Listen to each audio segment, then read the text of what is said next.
How do you best serve all students, particularly those historically underserved, given the current cultural and political landscape? There has never been a time in my 25-year career as an educator where public education has been more politicized and polarizing than it is today.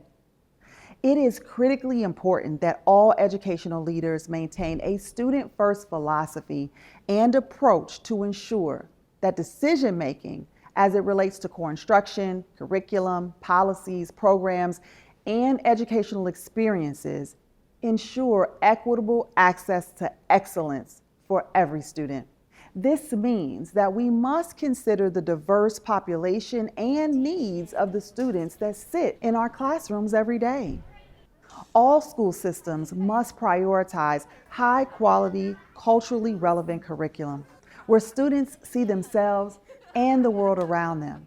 We must set and maintain high expectations for all students to achieve and be cognitively engaged, and hire diverse candidates as teachers and leaders to create school communities that are inclusive spaces socially, emotionally, and psychologically.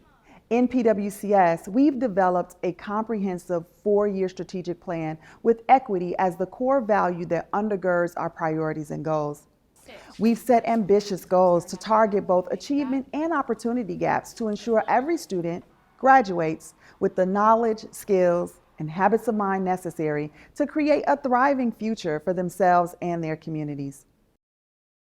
What are the challenges and opportunities facing Black women superintendents?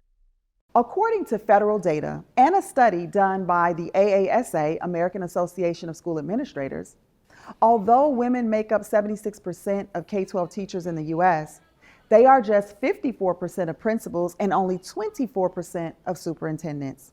There are systemic barriers that hinder the advancement of talented and capable women in educational leadership roles.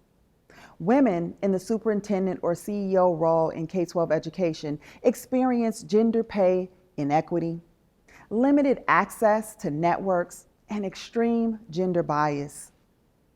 Overcoming these challenges can be daunting without the right information and support. Personally, I had to first arm myself with knowledge and information through research and data that represents the current state of educational leadership and the implications for women. Using this new knowledge, I then learned self-advocacy to speak out against inequity, whether it be negotiating a fair compensation package that is competitive and comparable to my male counterparts, or securing influential sponsors who are crucial for career growth. Ultimately, the women who are leading education today must emerge as the beacons of change and not simply be happy to be here. Why is it important for students to see leaders and teachers like you in the classroom and in key positions? I strongly believe in the old colloquial, students can't be what they can't see. Representation matters, and students seeing and connecting to diverse leaders who represent the culture, countries of origin, and lived experiences of our students have profound impact on their perception of themselves and their future. In 2021, the Urban Institute published research showing that representation within the classroom and in leadership not only increases feelings of belonging, but also supports a positive school environment where students feel more confident in their abilities and accelerates academic achievement.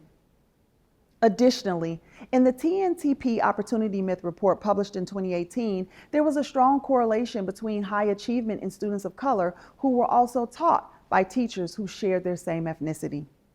Seeing leaders of color in the superintendency and leadership roles demonstrates for our students that they can aspire to and achieve roles that they once considered impossible due to a lack of representation. What can be done to diversify the leadership? In order to collectively tackle the scarcity of women leading our nation's education districts, there are several cultural and structural changes needed. Women leaders, particularly those of color, need strong professional networks that are inclusive of male leaders as allies to gain access to opportunities that will propel them into these critical roles.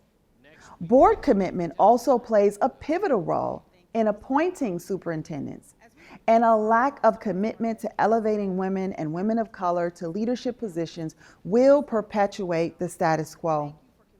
State school board associations can take an active role in educating school boards and draw attention to this critical issue, as well as provide strong systems of support for women leaders who are appointed in order for them to be successful.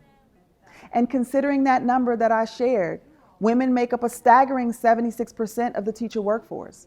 We already have the pipeline in our educational system. However, it is still not diverse. Therefore, school systems should commit to establishing diversity goals, strengthening hiring practices to remove bias, prioritize recruitment of diverse candidates, and engage in strong succession planning that prioritizes recognizing and nurturing talent within our educational institutions to bridge the gender gap.